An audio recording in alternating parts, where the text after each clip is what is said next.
This film is the love child of childhood friends Joe Talbot and Jimmie Fails. They both wrote it and Joe Talbot directed it. You might be like, hey, Jimmie Fails, I know that name, and that's because he plays a fictionalised version of himself in the film.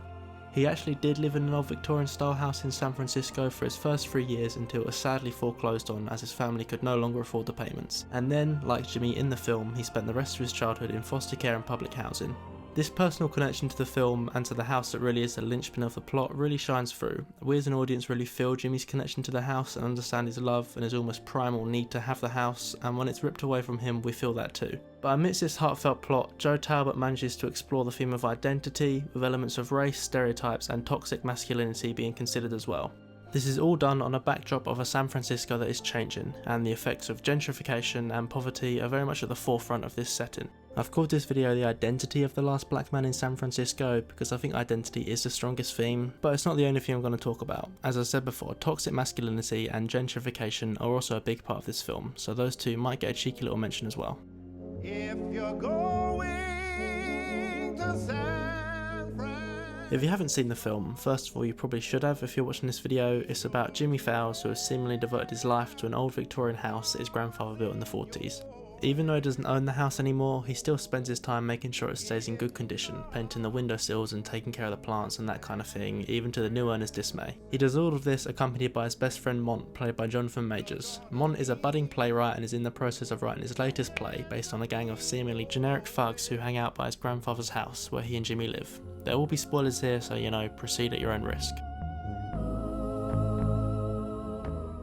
From the very first scene, a setting of decay and tension is established, with people in ominous hazmat suits cleaning the area while a little girl stares at them without any such protection. This scene could almost be lifted out of some sort of post-apocalyptic film, which says a lot about the conditions these people are forced to live in. This is all done to the voiceover of a preacher yelling about how there is a double standard. Why don't we have protection and you can't Google what is happening here, add an element of tension to the situation.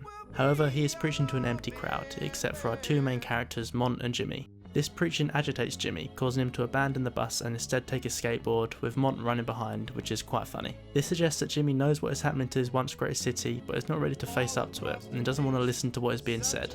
This could reflect the twist much later in the film, that the house he loves so much was not actually built by his grandfather, and he's unable to face up to this truth as well.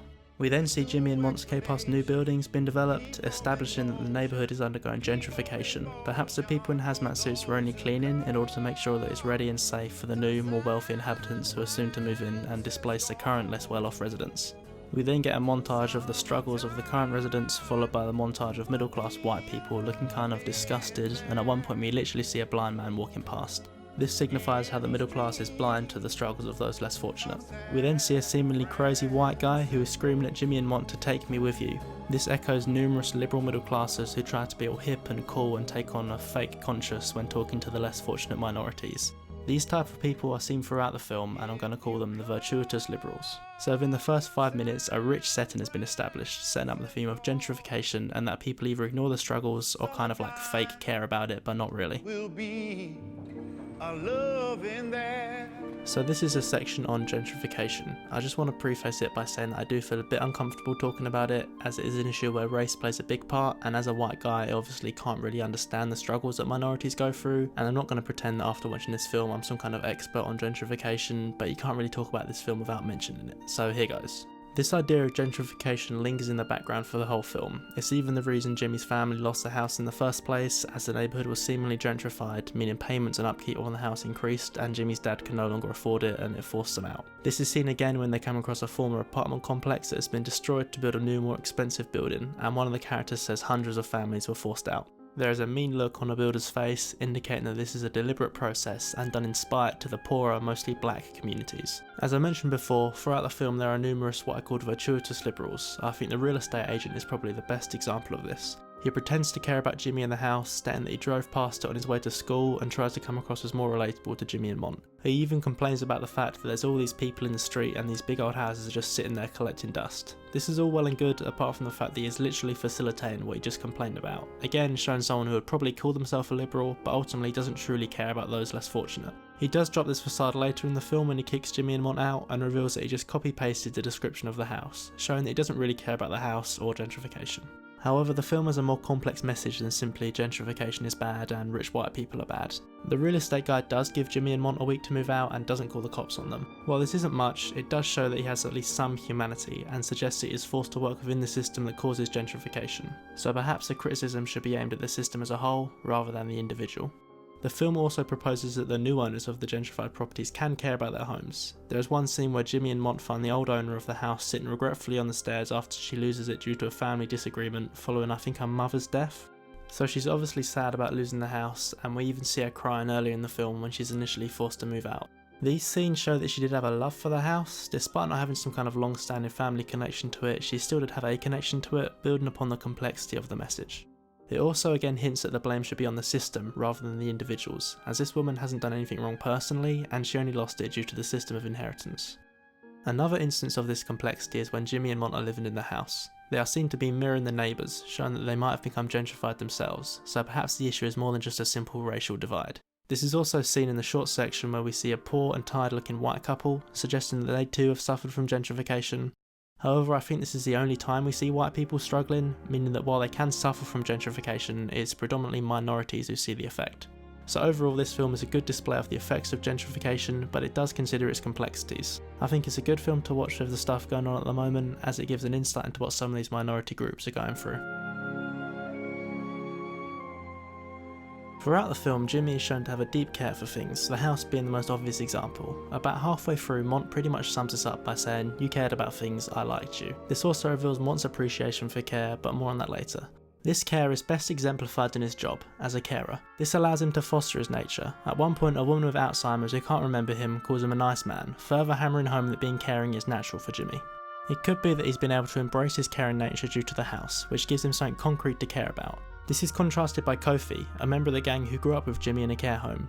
Due to his association with the gang, who at first glance seem to be anything but caring, we would assume that Kofi isn't caring like Jimmie is. However, as it turns out, Kofi also has a naturally caring nature, as he stood up for Jimmie and fought off the older kids when they were younger.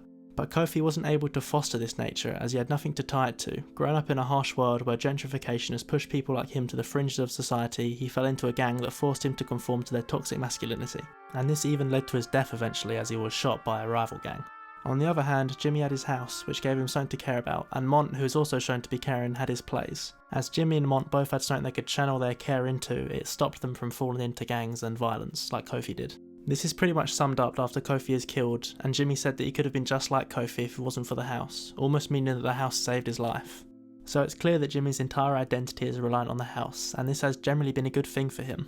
However, while it does give him something to care for, Jimmie's love for the house does almost become like an obsession, as he is shown to ignore Mont's blind grandfather, who very kindly let Jimmie live with him, forcing him to struggle his way down the hall and past the phone cord while Jimmie's on the phone trying to sort something out for the house. This connection to the house all comes crashing down when it's revealed that Jimmie's grandfather didn't actually build the house and it was all a lie. Jimmie states that he was lying about it for so long that he started to believe it himself, showing how his identity was kind of centered all around a lie. This lie is challenged by Mont during the play, who points out that Jimmie is more than just a house and that he shouldn't tie his identity to such material things but instead just be who he is. This is obviously uncomfortable for him and he gets really quite angry and even breaks his skateboard, which is probably a metaphor for his identity being shattered. But ultimately he does realise he's become too obsessed, and his identity should be more than just a house and he should just embrace who he is as a person. So we get quite an on-the-nose ending with him literally paddling away from San Francisco in a little rowboat, seemingly to distance himself from the house and finally create his own identity, one that isn't entirely centred around a building. So what I think is trying to be said with Jimmie is that you should just embrace your natural identity, don't tie it to anything or create any false identities, just embrace who you truly are. As much as the main plot of this film is very much centred around Jimmie, and he's very much the main character, with the posters having Mont looking like some kind of sidekick, the subplot surrounding Mont, the gang and his play almost gets equal attention and screen time. As a result, despite not having that big of an arc, Mont is a very well developed character. From very early on in the film, we understand that Mont appreciates the beauty in everyday life. One of the first scenes is Jimmie working on the house, while Mont sits back and sketches the house and Jimmie and the work he's doing, establishing that he just likes to observe and appreciate life. He's supposed to be keeping lookout of the owners for the house, but they manage to slip past him, indicating that he can get lost in his art. It's clear throughout the film that Mont is very attentive of nuance, shown when he rehearses his line in the mirror in similar but distinct styles, and how he almost studies the gang in order to capture their behaviour. This appreciation almost transcends his own emotions, as he appreciates and doesn't hate the gang, even though they routinely mock him, showing that he truly does just see the beauty in anything. Unlike Jimmie, Mont's job very much goes against his nature, as his job involves killing fish by bashing their head in with a hammer, which is very unsubtle and doesn't leave much room for nuance. But he's obviously used to this job and has done it for a while, as he casually talks to Jimmie while murdering a fish. This shows that due to the society he's in, with obviously that buzzword gentrification playing a big role, he's been forced to go against his nature to support himself. This disregard for the fish is directly contrasted with the scene literally right before it. Mont is sitting in a boat, sketching a scene of kids playing football amidst the rubble and disrepair, when a mutant fish with loads of eyes jumps into the boat and has a concerned look of almost pity on his face. This scene also shows Mont appreciating things that generally wouldn't be seen as beautiful, such as kids playing football amidst this horrible rubble and disrepair, and it also helps build the setting as one of decay and abandonment by the elite. Mont's arc in this film is less developed than Jimmie and less in your face. Essentially, while he remains appreciative of beauty and all that stuff, like Jimmie, he slowly becomes almost obsessed with his project, which for Mont is his plays. In a quite a sad scene, he lets his poor old grandfather down by not letting him help with the newest play, which before his grandfather loved doing. This is right after Jimmie doesn't help him while he's on the phone, so it must have been a really bad few minutes for the poor old guy. This obsession comes to a climax when he almost publicly shames Jimmie during the play, revealing that he lied about the house. This shows that Mont is disregarding both his grandfather and his best friend in favour of his play and his art and his obsession. But he does later apologise and admit that he shouldn't have done that, recognising that he's become too obsessed with putting on a dramatic play. So like Jimmie's identity is too focused around the house, perhaps Mont has become too focused around his plays, and by the end they both recognise this and learn to embrace themselves rather than their projects. So I've talked about the gang a fair bit already in this video, but I think it deserves its own section. First of all, the gang could be seen as the effects of gentrification, as the poor environment and abandonment by wider society has pushed people into forming gangs to give them some kind of stability. But I've talked enough about gentrification, so I'm not going to focus on that aspect of it, instead how they portray a stereotype. As soon as the gang is introduced, they could be seen as just as stereotypical thugs. They hang out in the street, are pretty rude to each other, stuff we've seen a million times before in other films and TV shows. But as soon as this stereotype is established, it's subtly dismantled, showing that each member of the gang is unique and are not just some blind stereotype. One guy has his hair dyed to make him look like a leopard, and one guy has an eye patch. This indicates that while on the surface they may be conforming to the stereotype, deep down they do have their own unique identities. This idea that they're hiding their true selves is built upon when they're singing a song that could almost be taken out of a church in the deep south somewhere, which you wouldn't really expect these type of people to be singing. But they do it under the cover of night, almost as if they are ashamed of doing it publicly. There's a scene where Mont goes up to the gang and directs them as if they are actors in his play. This further cements the idea that it's all just an act, and that Mont can see through it due to his attention to the nuance. Later in the film, after Kofi has been killed and the gang feels responsible, they do drop this act, and one member even breaks down in front of Jimmie. Both narratively and cinematically, this is framed in a way that makes us expect the gang member to fight Jimmie, but in breaking down he goes against our expectation and breaks the stereotype. They even recognise that they played a part in Kofi dying, when the guy who's seemingly the leader of the gang said that he pushed him too hard during the play scene. So I believe the purpose of the gang in this film is to challenge the stereotype that is commonplace in today's media, asserting that they are more complex than just thugs, but each have their own unique identities and have often suppressed these identities in order to fit in. Now that I've explained my interpretation of the gang, I'm going to move on to Kofi, who actually has quite a tragic story. Throughout the film we see that Kofi doesn't really fit into the gang. Early on we see the gang ridiculing his new rat tail, showing that uniqueness is discouraged within the gang. They also antagonise Kofi for running away when he gets into a fight with I believe a rival gang, showing how toxic masculinity is also a key part of the gang. It also foreshadows his death, as he was seemingly in a similar situation later, but he didn't run, which resulted in him getting shot. It's revealed that Kofi used to skate, but gave it up, likely in order to fit in with the gang, again suppressing his uniqueness. It's made no clearer that Kofi is different to the other gang members, or is at least less committed to his act when he visits Mont and Jimmie at the house.